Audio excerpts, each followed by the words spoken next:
আমার যুবক বাবারা, আমার মুরব্বী বাবারা, পর্দালে মা ও বোনেরা,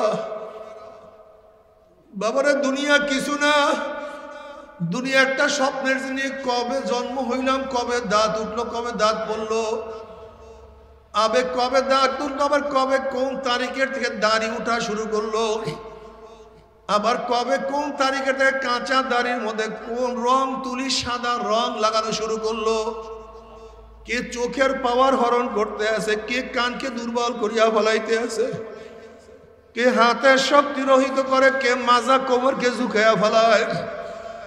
যেরকম রাখাল বিকাল বেলা গরু ছাগলগুলি হাঁকাইতে হাঁকাইতে কবরের দিকে নিয়ে যায়, ঠিক কে যেন তোমাকে আমাকে পিছনের থেকে হাঁকাইতে হাঁকাইতে কবরের দিকে নিয়ে রওনা করছে।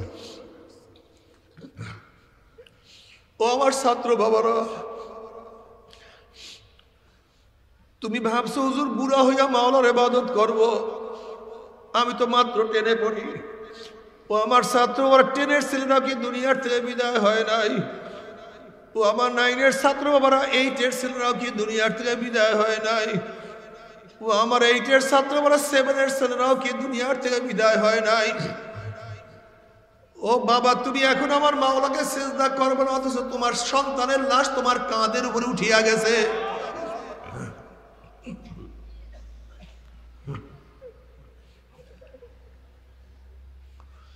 ও দাদা, ও নানা, তুমি আমার মাওলার সামনে এখনো দাঁড়াবা না, অথচ তোমার নাতির জানাজায় তুমি নিজেই উপস্থিত হয়ে গেছো। ও বড় ভাই, তুমি এখন আমার মাওলার পথ ধরবা না, অথচ তোমার ছোট ভাইয়ের কবর তুমি নিজেই খনন করা শুরু করিয়া দিছো। ও বন্ধু, তুমি কি এখন আমার মাওলার পথ ধরবা না, অথচ এই মাত্র তোমার বন্ধুকে চিরতরে বিদায় দিয়ে আসছো। আমার জ্ঞানী বাবারা, কেন বুঝো না? দুনিয়ার ব্যবসায় একবার লস গেলে বারবার ব্যবসা করিয়া লাভ করার আশা করা যায়। আজকে দুনিয়ার পরীক্ষায় একবার ফেল করলে বারবার পরীক্ষা দিয়া পাস করার আশা করা যায়। আজকে দুনিয়ার মামলায় ম্যাজিস্ট্রেট করে হারলে জজ করে আপিল করিয়া, জজ করে হারলে হাই করে আপিল করিয়া, হাই করে হারলে সুপ্রিম করে আপিল করিয়া যে তার আশা করা যায়। কিন্তু খোদা না খাস্তা, খোদা না খাস্তা, খোদা না খাস্তা, মৌয়াতের মামলায়, কবরের মামলায়, কিয়ামতের মামলায়, ওই মিজান পুসরাতের মামলা যে একবার স্লিপ কাটিয়া যায়, আর তো দ্বিতীয়বার আপিল করা যাবে না। মৌয়াতের চান্স একবার, দ্বিতীয়বার কোনো চান্স নাই। কবরে যাওয়ার চান্স একবার, দ্বিতীয়বার যাওয়ার কোনো সুরাত নাই, চান্স নাই। কি নিয়ে রওনা করছো, কোথায় রওনা করছো? হাত তো একেবারে খালি, আমল নামে একেবারে খালি। উমর ইবনে খাত্তাব রাদিয়াল্লাহু আনহু, হাসিবু ক্বাবলা আন তুহাসাবু, তোমার কাছে হিসাব নেওয়ার আগে তুমি তোমাকে হিসাব নাও। তোমার নামাজের অবস্থা কি, তোমার রোজার অবস্থা কি, তোমার চোখের অবস্থা কি, তোমার জবানের অবস্থা কি, কানের অবস্থা কি, হাতের অবস্থা কি? কত গাঁজার কলকে ধরছো, কত মদের পেয়ালা স্পর্শ করছো, কত ঘুষ, কত সুদ গ্রহণ করছো, এই হাত দিয়া কত জুলুম, কত খুন করছো, অন্যায়ভাবে কত মহিলার গায়ে হাত লাগাইছো, এই পাও দিয়া কত গুনার দিকে হাঁটছো। গুনাহ যা করছো তওবা করতে পারছো কি পারো নাই? আবার তওবা যা করছো আমার মাওলা মাফ করছে কি করে নাই? খবরদার হিসাব নিকাশ না মিলাইয়া কেউ মাওলার কবরে যাইও না। খবর তুমি কেন বুঝো না? যদি পরীক্ষার হলে হিসাব নিকাশ না মিলাইয়া তুমি পরীক্ষার হলে ঢুকো, 1 নাম্বার প্রশ্ন পারি না, 2 নাম্বার জানি না, 3 নাম্বার আমার বুঝি আসে না, 4 নাম্বার দেখি নাই, 5 নাম্বার পড়ি নাই, 6 নাম্বার জানি না, 7 নাম্বার আসবে ভাবি নাই। দেখবে একটাও পারবা না, শুধু কলম কামড়াবা, চিন্তা করবা, কিন্তু লিখতে পারবা না। ঠিক কবরের মধ্যে যখন প্রশ্ন করা শুরু হবে, মান রাব্বুকা, নাফরমান বলবে লা আদরি, লা সাইয়্যিদিনা হাবিবনা মাওলানা মুহাম্মদ সাল্লাল্লাহু আলাইহি ওয়া আলা আলিহি ওয়া আসহাবিহি ওয়া বারাকা ওয়া সাল্লাম। সবাই দুরূদ শরীফ। اللهم صل على سيدنا وحبيبنا مولانا محمد صلى الله عليه وعلى آله وأصحابه وبارك وسلم اللهم صل على سيدنا وحبيبنا مولانا محمد صلى الله عليه وعلى آله وأصحابه وبارك وسلم আল্লাহ পাকের শুকর যে মওলাই কারীম আপনাকে আমাকে দুনিয়ার সমস্ত ফিতনা ফাসাদ থেকে পরিত্রাণ দিয়ে কোরআন ও হাদিসের মজলিস আলেম ওলামা মুমিন মুত্তাকিন জাকিরিন শাকিরিনদের গুরুত্বপূর্ণ এক দামি মজলিসে আসার বসার বলার শোনার তৌফিক আল্লাহ পাক দান করছেন। শুকরিয়া তান সবাই বলে আলহামদুলিল্লাহ।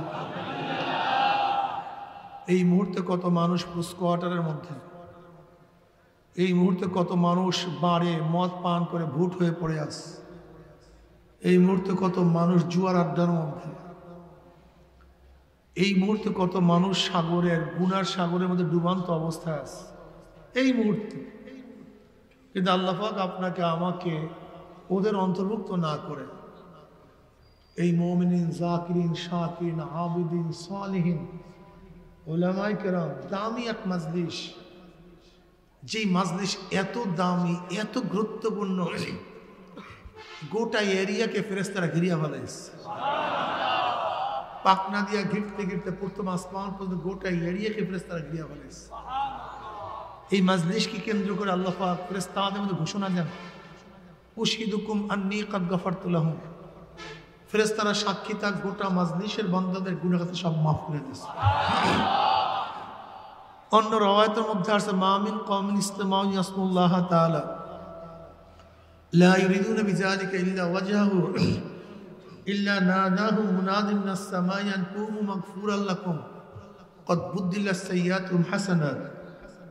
যখন কোনো সম্প্রদায় জিকিরের মজলিসে বসিয়া যায়, জিকির শেষে যখন মজলিস ছাড়তে থাকে, একদল আহ্বানকারী ফেরেশতারা আসমান থেকে ডাক দেবে, জাকিরিন সুসংবাদ শোনো, আল্লাহ পাক তোমাদের গুনাহ খাতা মাফ করে দিয়েছে। শুধু মাফ করছে তাই নয়, তোমাদের সমস্ত গুনাহকে আল্লাহ পাক নেকের দ্বারা পরিবর্তন করে দিয়েছে। কিসের দ্বারা পরিবর্তন করবে? নেকের দ্বারা।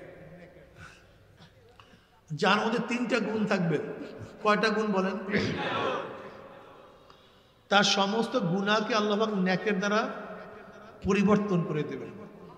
ইল্লা মান তাবা ওয়া আমানা ওয়া আমিলা আমালান সালিহান ফাউলাইকা ইউবাদদিলুল্লাহু সাইয়্যাতিহিম হাসানাত ওয়া কানা আল্লাহু গফুরুর রহিম। কয়টা গুণ বলেন? আসো বলেন সবাই। ইল্লা মান তাবা, যারা খালেস তওবা করে। কি করবে ভাই? হ্যাঁ, তওবা জিনিসটা কি? আস্তাগফিরুল্লাহ আস্তাগফিরুল্লাহ, এর নাম তওবা না। আত-তাওবাতু নাদামাতুন, আত-তাওবাতু রুজআতুন। তওবা অর্থ লজ্জিত হওয়া, তওবা অর্থ ফিরিয়ে আসা।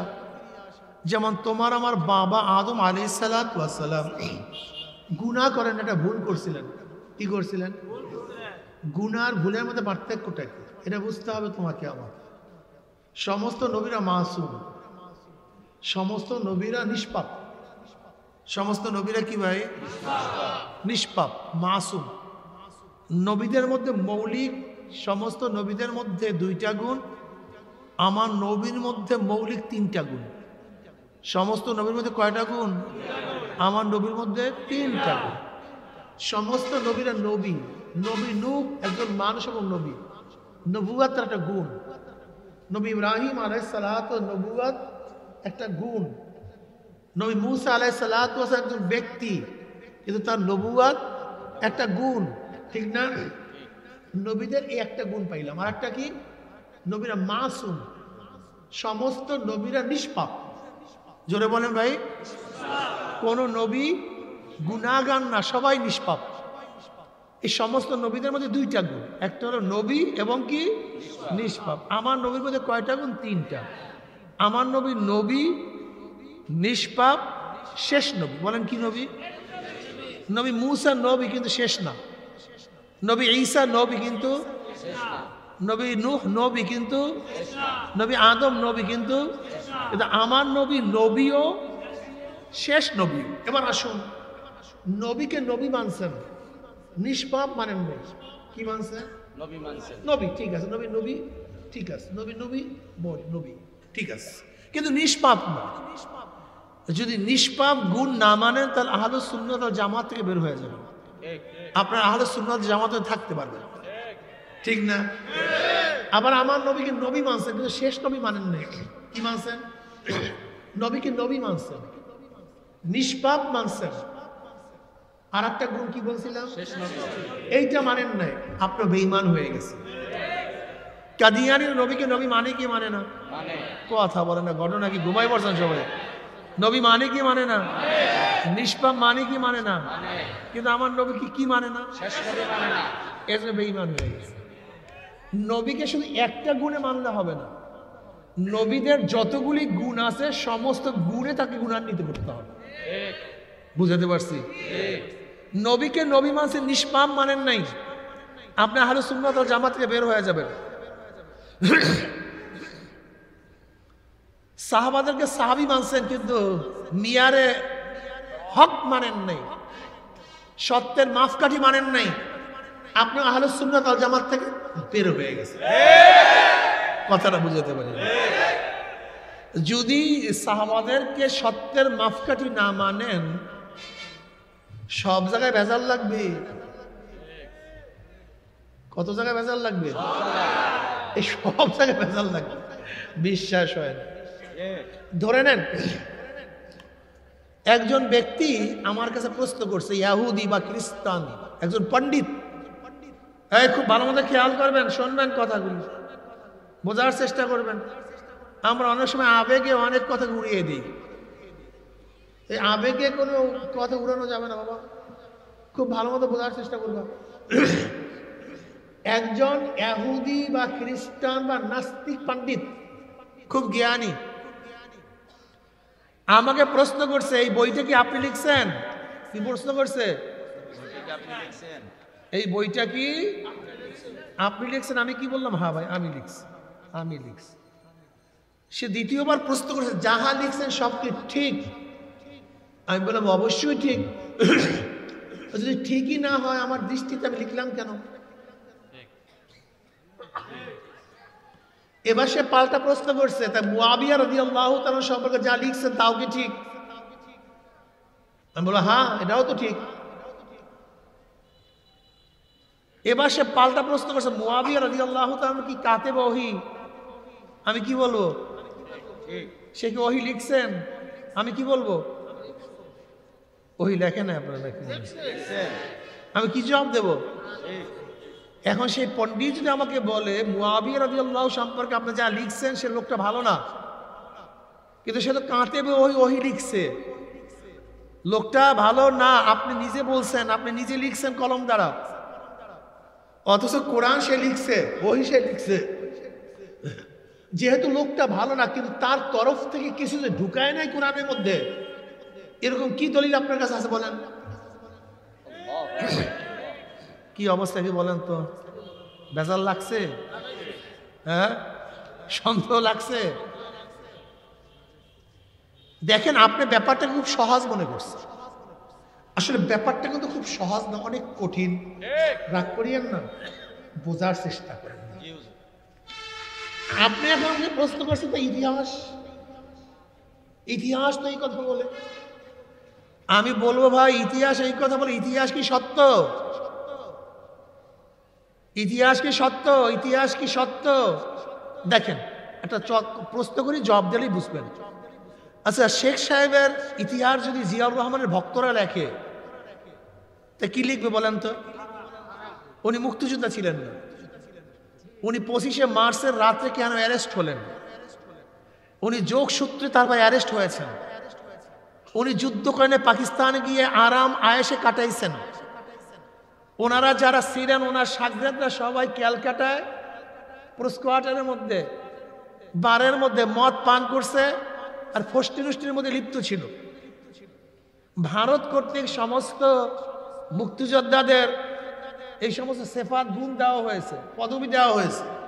কি লাগবে কি লাগবে না, এমন ভাবে লাগবে গোটা দুনিয়া এসছে মনে খারাপ কেউ নেই। কি কথা ঠিক না?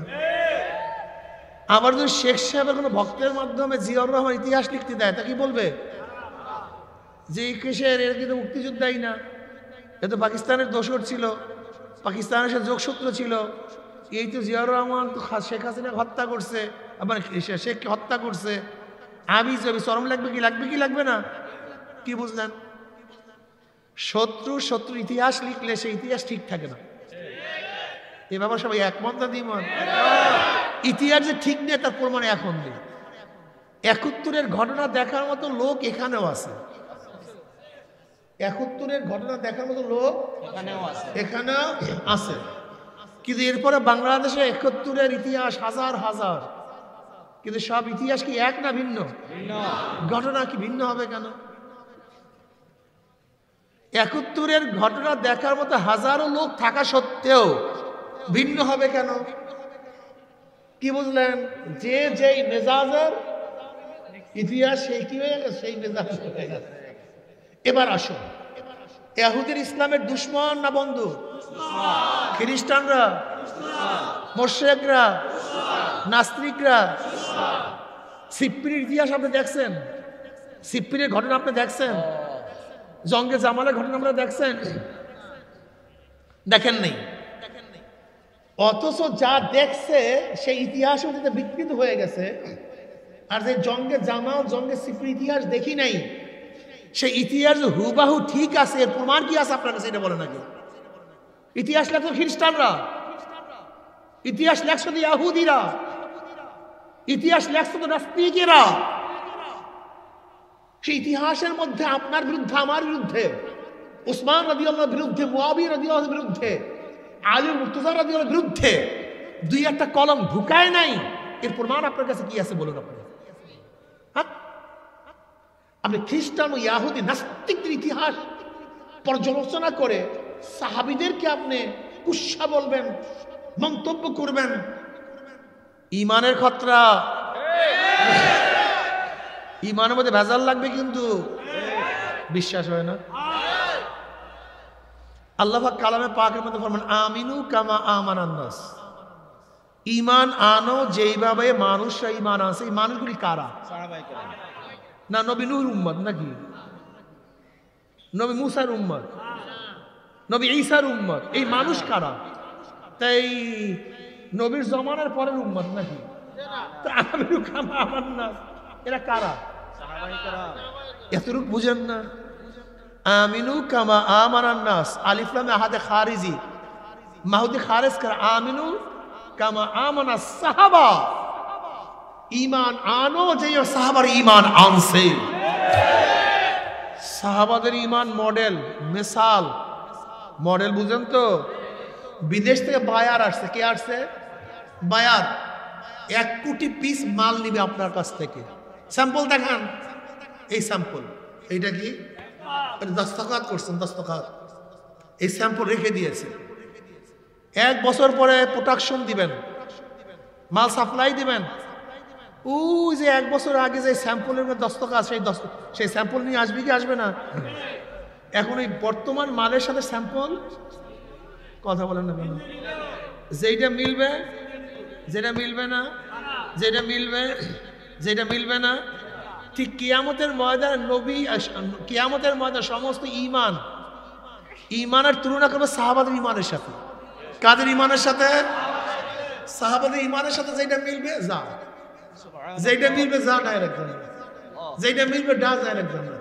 মিলবে না থাম এখানে, এবার থাক, কথা বলেন না।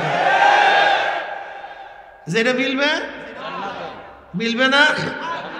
আমিনু কামা আমানান নাস, ঈমান আনো যেইভাবে লোকেরা ঈমান। এই লোক কারা? আজীব মানুষ। তোমার মাথার মধ্যে কি গোলটোল আছে? গোবর ঢুকছে? তুমি কেন বুঝতেছো না যে সাহাবাদের মোসাম্মত, তাদের বিরুদ্ধে সন্দেহ, এই কোরআনের মধ্যে সন্দেহ চলে আসবে? বলে কেন? আচ্ছা, কোরআন যে নাযিল হয়েছে তুমি ছিলা, আমি ছিলাম, এটা আসছে কাদের মাধ্যমে? তারা যদি সত্যবাদী না হয় কোরআন যে সত্য এর প্রমাণ কি আছে? যদি সাহাবারা সত্যবাদী না হয়, হাদিস সত্যের প্রমাণ কি আছে? এর জন্য সাহাবাদেরকে সত্যবাদী লাজেম মানতেই হবে। যদি সাহাবাদেরকে সত্যবাদী না মানো, তাদের থেকে যা কিছু আসছে সব ভেজাল লেগে যাবে, মারাত্মক অবস্থা। তুমি কি ভাবছো ভাই? এরপরে তোমার ওয়াসওয়াসা খুশি, এই খসখসির জবাব আব্বাজান খুব ভালো মতো দিচ্ছেন। কিভাবে দিচ্ছেন বুঝছি, ইতিহাস পড়লে তোমার মেজাজের মধ্যে তাকাইউরাত চলে আসছে, একটু কেমন কেমন জানি মনে হয়, তা ঠিক না? এটার জবাবটা কি? আব্বাজান চমৎকার একটা জবাব দিচ্ছে। তোমার আব্বু রুমের মধ্যে ঘুমানো, ঘুমের মধ্যে মানুষ সচেতন অচেতন? লঙ্গি উপরে উঠতে পারে কি পারে না? তুমি রুমের মধ্যে ঢুকে দেখছো তোমার আব্বুর লঙ্গি ঠিক নেই, 17 উপরে লঙ্গি উঠে গেছে। এখন তোমার কাজটা কি? সমস্ত মানুষকে ডাকবা, মাহফিলের লোকজনকে, ভাই দেখা যাও আমার আব্বুর অবস্থা নাকি, দেখা যাও আমার আব্বুর অবস্থাকে, লুঙ্গি কোথায়? কথা বলে না কেন? কি ডাকবা? যদি কেউ ডাকে, সুপুত্র না কুপুত্র? আরে কুপুত্র, সুপুত্র না। কিন্তু সুপুত্রের কাজটা কি? কিভাবে ডাকিয়ে দেওয়া? আব্বু যেন টেন না পায়, লজ্জা পাইবে আব্বু, এমন ভাবে ঢাকতে হবে যেন আব্বু টেন না পায়, তাহলে লজ্জা পাবে। দূরের মানুষ তো দূরের কথা, শত্রু তো দূরের কথা, আব্বু যেন টেন না পায়। সাহাবারা মাসুম নন, মাসুম নন, কোন সাহাবারা মাসুম নন, তারা মাহফুজ। সমস্ত নবীরা মাসুম, সমস্ত সাহাবারা মাহফুজ। আমার নবী দুনিয়াতে দীপ্ত নাজিল হয়েছে দুই ভাবে। কিভাবে নাজিল হয়েছে? আরবের কাছে সরাসরি, গায়রে আরবের কাছে মাধ্যমে। কথাটা বুঝাতে পারিনি। সরাসরি কি নবীর থেকে আমরা দিন শিখছি? আরবরা শিখছে সরাসরি, আমরা শিখছি মাধ্যমে। যদি সাহাবারা মাহফুজ না হয়, তাহলে তারা যারা নিয়ে আসছে সেটা হেফাজত থাকে কিভাবে? এর জন্য সমস্ত নবীদেরকে আল্লাহ পাক রাখছেন মাসুম, আর সাহাবাদের রাখছেন মাহফুজ। মাহফুজ আর মাসুমের মধ্যে পার্থক্য বুঝো নাই। মাসুম আর মাহফুজের মধ্যে পার্থক্য বুঝো নাই। এক ব্যক্তি পানিতেই পড়ে নেই, এক ব্যক্তি সে হলো মাসুম, পানি লাগে নাই। আর এক ব্যক্তি পানিতে পড়ছে কিন্তু হালাক হয়ে গেছে, কথা ঠিক না? সে হালাক।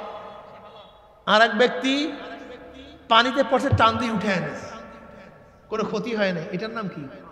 মাহফুজ। এইটার নাম মাহফুজ। তোমার আমার ব্যাপারে গ্যারান্টি নাই যে পানিতে বললে বাঁচবো কি মরবো, গ্যারান্টি নেই। আর নবীরা মাসুম, তারা পানিতে পড়েনি নেই, কিন্তু সাহাবারা পড়তে পারলেও আল্লাহ পাক টান দিয়ে নিয়ে গেছে, মাহফুজ, কোনো টেনশন নেই। আল্লাহ পাক হেফাজত করে ফেলেছেন। কথাটা বুঝাতে পারিনি? যদিও পড়ে কিন্তু গ্যারান্টি রাদিয়াল্লাহু আনহুম ওয়া রাদু আনহু, কোনো টেনশন নেই। আল্লাহ পাক টান দিয়ে নিয়ে গেছে, মাহফুজ, তার হেফাজত কৃত। হতে পারে হাত দিছে পকেটের মধ্যে, কিন্তু তোমার পকেটে পয়সা ক্লিয়ার নিয়ে গেছে। কিন্তু নবীদের পকেটে পয়সা হেফাজতকে হাতই দেয়নি। আর সাহাবাদের পকেটে হাত দিলেও আল্লাহ ধরে বসছে, খবরদার নিতে পারবি না, এটা মাহফুজ। কথাটা বুঝাতে পারছি? এই জন্য সমস্ত নবীরা মাসুম, সমস্ত সাহাবারা মাহফুজ। এই মাহফুজ কেন? যদি মাহফুজ না হয়, তারা তাহার বহনকৃত জিনিসটা হেফাজতে থাকে না। তারা দিন, কোরআন, হাদিস যা বহন করে নিয়ে আসছেন, উনি নিজে যদি হেফাজত না থাকে, তাই বহনকৃত জিনিস হেফাজত থাকবে কিভাবে? এই জন্য আল্লাহ সমস্ত সাহাবাদেরকে মাহফুজ রাখছে। ইশকাল তুলিও না সাহাবাদের উপরে। যদি সাহাবাদের মধ্যে কোনো গলতি তুমি দেখো, তোমার নজরে আসে, এমন ভাবে ব্যাখ্যা দেওয়ার জন্য ঢাকিয়া যায়। কি কথা ঠিক না? কাফেররা যেন সাহাবাদেরকে নিয়ে তিরস্কারি করতে না পারে। যদি তারা সমালোচনা করা শুরু করে, সব জায়গায় সমালোচনা সৃষ্টি হয়ে যাবে। আল্লাহ আমাদের সবাইকে বোঝার চেষ্টা করুন, বোঝার তৌফিক দান করেন। যাই হোক, জনাব মুহাম্মদ রাসূলুল্লাহ সাল্লাল্লাহু আলাইহি ওয়াসাল্লাম তিনি হলো মাসুম। আদম আলাইহিস সালাতু ওয়াস সালাম মাসুম, গুনাহ করেন নাই। কি করছিলেন? গুনার ভুলের মধ্যে পার্থক্যটা, আপনারা প্রশ্ন করতেন, হুজুর আদম আলাইহিস সালাতু ওয়াস সালাম আল্লাহ পাক রব্বুল আলামিন গন্ধম খাইতে বলছে, সে তো গন্ধম খাইছে, তাহলে গুনাহ হবে না কেন? একটা প্রশ্ন আছে কি নাই? এই প্রশ্নটাই সবাই করে। সে তো গন্ধওয়ালা তাকতাবু হাযিহি শাজারা, সে তো গেছে সেখানে গন্ধম খাইছে, এরপর আপনারা বলেন গুনাহ করে নাই, এর কারণটা কি? দেখেন গুনাহ কি জিনিস, ভুল কি জিনিস। এক ব্যক্তি রোজা রাখছে, কি রাখছে? সে এক ফোঁটা পানি খেয়েছে, সে জানে সে রোজাদার, এক ফোঁটা পানি পান করছে, রোজা আছে? কাজা ওয়াজিব, কাফারা, কাজা কাফারা দণ্ডা ওয়াজিব হয়ে গেছে, রোজাও শেষ, সব শেষ, কাজা কাফারা ওয়াজিব। কয় ফোঁটা পানি? কিন্তু এক ব্যক্তি রোজা রাখছে, কিন্তু তার মনে নাই রোজা রাখছে, কিন্তু পেট পুড়িয়া পানি খেয়েছে, জম্মের খাওয়া খেয়েছে, রোজা গেছে? কাজা, কাফারা, গুনাহ, ঘটনা কি? এক ব্যক্তি এক ফোঁটা খাওয়ার কারণে কারবার শেষ, আর এক ব্যক্তি জম্মের খাওয়া খাইছে, অথচ আপনি বলেন ফতুয়া দিলেন কি রোজাও আছে, গুনাহও নাই, কাজাও নাই, কাফারাও নাই, কারণটা কি বলেন তো? এই ভুলে গুনাহ হয় না, ভুলে কি হয় না? ইচ্ছা করিয়া গুনাহ হয়। আদম আলাইহিস সালাম ইচ্ছা করিয়া গন্ধম খান নাই, মাওলার আশিক, মাওলার প্রেমে পড়িয়া গন্ধম খাইছে। শয়তান কি ধোঁকা দিছে? শয়তান ধোঁকা দিছে, আদম তুমি কি জানো এই গন্ধম খাইতে নিষেধ করছে কেন? তা তো জানি না। আল্লাহ পাকের অভিপ্রায় হলে তোমাকে দুনিয়াতে নামাইয়া দেবে, আর এই গন্ধম খাইলে আইন হলো এইটা যে খায় তাকে আর জান্নাত থেকে বের করা হয় না, তাকে জান্নাত থেকে উল্টে বুঝাইছে, কসম দিয়ে বুঝাইছে শয়তান। শয়তান তো শয়তান, ও কসম দিয়া বুঝাইছে। এখন বলেন তো আদম আলাইহিস সালাতু ওয়াস সালাম আল্লাহর সান্নিধ্যে থাকতে চাইছেন, আল্লাহ থেকে দূরে চলতে চাইছেন, আর কাছে থাকতে চাইছে। আশিক যখন মাশুকের প্রেমে ফুরিয়া যায়, ভুলিয়া যায়, বুঝাতে পারি নাই। আশিকারা মিল্লাতো মুযহাব জুতা, আশিকারা মিল্লাতো মুযহাব খোদা, ভুলিয়া যায়, মনে থাকে না। মাওলার প্রেমে এমন ভাবে বদ্ধ হয়ে গেছে, ভুলিয়া গেছে। মাওলার সান্নিধ্য লাভ করার জন্য গন্ধম খাইছে, মাওলার নাফরমানি করিয়া নয়। এর জন্য সে ভুল করছে, গুনাহ করে নাই। রোজাদার ভুল করিয়া পানি পান করলে রোজা যায় না, গুনাহ হয় না। ইচ্ছা করিয়া রোজা ভাঙলে গুনাহগার হয়। ঠিক নবীগণের থেকে ত্রুটি হইলে না, ভুলে ত্রুটি হইছে, আল্লাহ পাকের নাফরমানিতে ত্রুটি করেনি। আর তুমি আমি ত্রুটি করি, নাফরমানি করিয়া নামাজ ফরজ জানি, নামাজ পড়ি না। রোজা ফরজ জানি কিন্তু রোজা রাখি না। সুদ খাওয়া হারাম তা জানার পরেও সুদ খাই, এইটার নাম গুনাহ। এইটার নাম কি? পর্দা করা কি? পর্দা করি না। এখন তো অনেক দল এরকম বের হয়ে গেছে যারা সুন্নাত ওয়াজিবকে তাচ্ছিল্য মনে করে, কিছু না, এইটা কিছু না। আস্তাগফিরুল্লাহ। তওবা বলা হয়, তওবাতুন নাদামাতুন আত-তাওবাতু রুজাতুন। আমার বাবা আদম আলাইহিস সালাতু গুনাহ করেন নাই, ভুল করছেন, এরপরও কথিত আছে 350 বছরের মধ্যে আসমানের দিকে মাথা তুলে নাই, লজ্জায় কানতে কানতে নহর জারি করিয়া ফেলাইছে।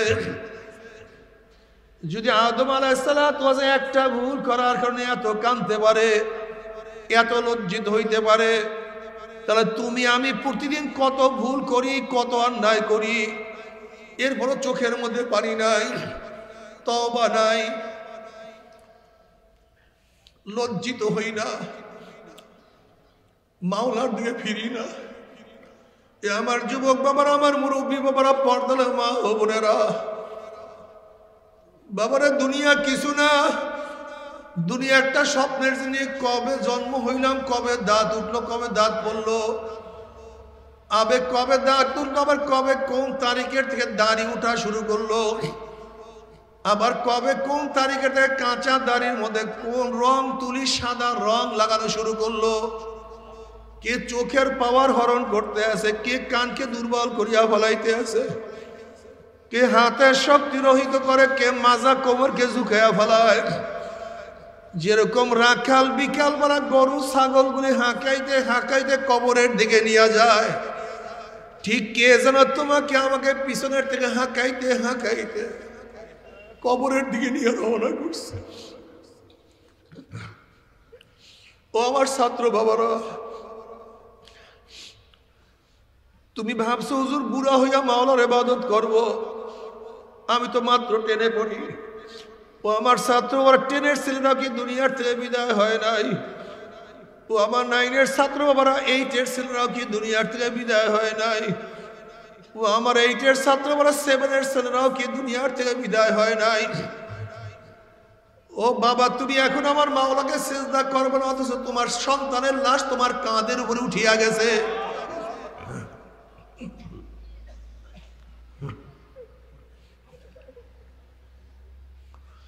ও দাদা, ও নানা, তুমি আমার মাওলার সামনে এখনো দাঁড়াবা না, অথচ তোমার নাতির জানাজায় তুমি নিজেই উপস্থিত হয়ে গেছো।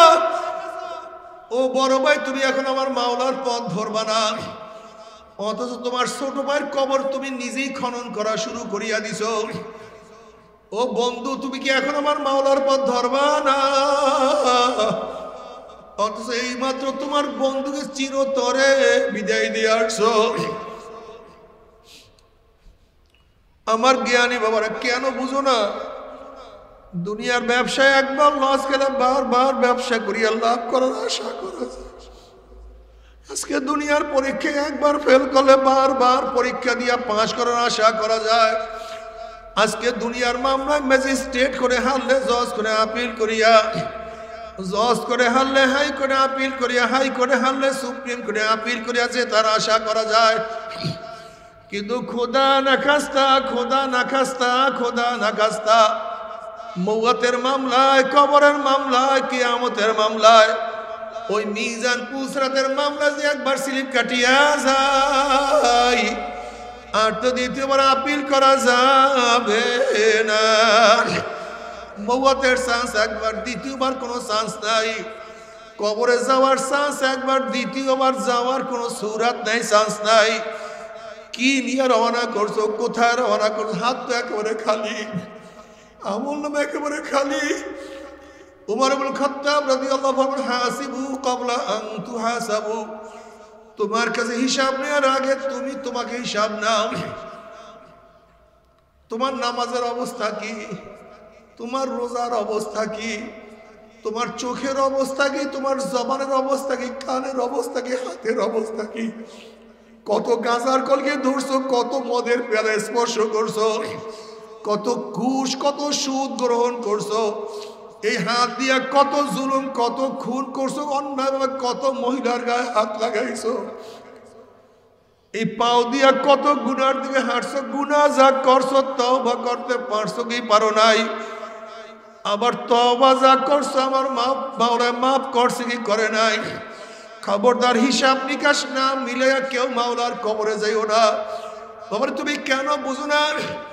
যদি পরীক্ষার হলে হিসাব নিকাশ না মিলাইয়া তুমি পরীক্ষার হলে ঢুকো, 1 নাম্বার প্রশ্ন পারি না, 2 নাম্বার জানি না, 3 নাম্বার আমার বুঝেই আসে না, 4 নাম্বার দেখি নাই, 5 নাম্বার পড়ি নাই, 6 নাম্বার জানি না, 7 নাম্বার আসবে ভাবি নাই। দেখবে একটাও পারবা না, শুধু কলম কামড়াবা, চিন্তা করবা, কিন্তু লিখতে পারবা না। ঠিক কবরের মধ্যে যখন প্রশ্ন করা শুরু হবে, মান রাব্বুকা, নাফরমান বলবে লা আদরি, লা আদরি, আমার নাবিয়ুকা, লা আদরি।